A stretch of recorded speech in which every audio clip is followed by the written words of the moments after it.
మాజీ మంత్రి కొడాలి నాని గారు 2024 ఎన్నికల్లో ఓడిపోయిన తర్వాత ఆయన అనారోగ్య కారణాలతో గుడివాడకు దూరంగా రాజకీయాలకు దూరంగా ఉండడం జరిగింది. ఆయనకు గుండె ఆపరేషన్ జరిగింది.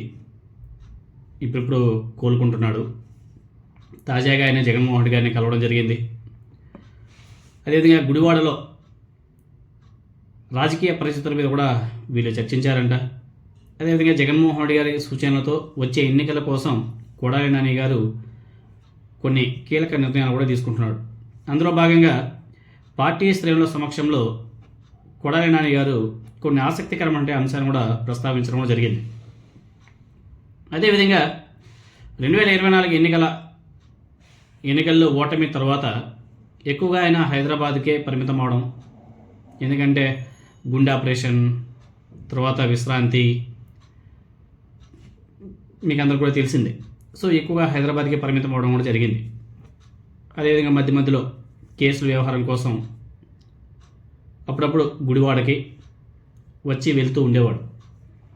ఇప్పుడు సుదీర్ఘ విరామం తర్వాత తన నియోజకవర్గంలో పార్టీ కార్యక్రమానికి కొడాలి నాని గారు ఈరోజు హాజరయ్యారు.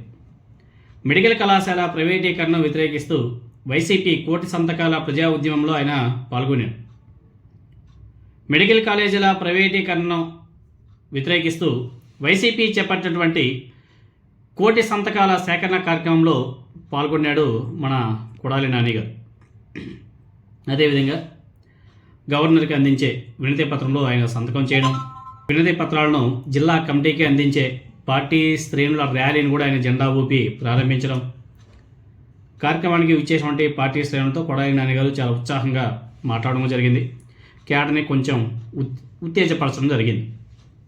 అదేవిధంగా ఆయన ఇంకొన్ని మాటలు మాట్లాడాడు.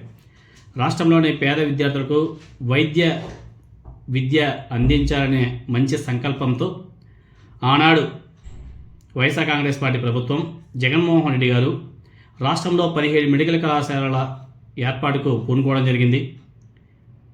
వైసీపీ పాలనలోనే 5 కళాశాలలు పూర్తి చేసి క్లాసులు కూడా స్టార్ట్ అవ్వడం, మరో 5 కాలేజీల నిర్మాణం తుది దశకు చేరుకోవడం, వాటిని కూటమి ప్రభుత్వం ప్రైవేటీకరణ చేయడానికి పూనుకోవడం, ఏదైతే ఈ కూటమి ప్రభుత్వ కుట్ర ఉందో ప్రైవేటీకరణ, ఆ ప్రభుత్వ కుట్రను అడ్డుకునేందుకు జగన్మోహన్ రెడ్డి గారు ప్రజలతో కలిసి పోరాటం కూడా మొదలుపెట్టాడు.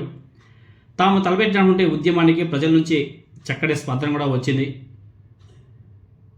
ప్రజల విజ్ఞప్తులను దృష్టిలో ఉంచుకొని సీఎం చంద్రబాబు నాయుడు గారు, అదేవిధంగా డిప్యూటీ సీఎం పవన్ కళ్యాణ్ గారు ఈ ప్రైవేటీకరణ నిర్ణయాన్ని ఉపసంహరించుకోవాలని చెప్పేసి కొడాలి నాని గారు డిమాండ్ చేశారు. అదేవిధంగా ఆయన రాజకీయం గురించి కూడా ఆయన కొన్ని హాట్ కామెంట్ చేశారు. తాను అనారోగ్య సమస్యలతో నియోజకవర్గానికి దూరంగా ఉండడం జరిగింది. వచ్చే 6 నెలల కాలంలో పూర్తిగా గుడివాడ కేంద్రంగానే వైఎస్ఆర్ కాంగ్రెస్ పార్టీ కార్యక్రమాల్లో కేడర్తో మమేకమవుతా, ప్రజా ఉద్యమాల్లో పాల్గొంటా, ప్రజా వ్యతిరేక పనులు చేసే కూటమి ప్రభుత్వాన్ని ఎప్పటికప్పుడు అంటగడతాం. సో చాలా రోజుల తర్వాత ఆయన మాట్లాడడం చాలా గొప్ప పరిణామం. గుడివాడ ప్రజలకు కొంతమేరకు ఊపిరి. ఎందుకంటే ఆయన రానంత వరకు పాపం గుడివాడ వైఎస్ఆర్ కాంగ్రెస్ పార్టీ శ్రేణులు అంతా ఒక నిరాశ. ఎంతైనా సరే సొంత నాయకుడు అందుబాటులో లేకపోవడం ఎవరికైనా సరే బాధేస్తుంది.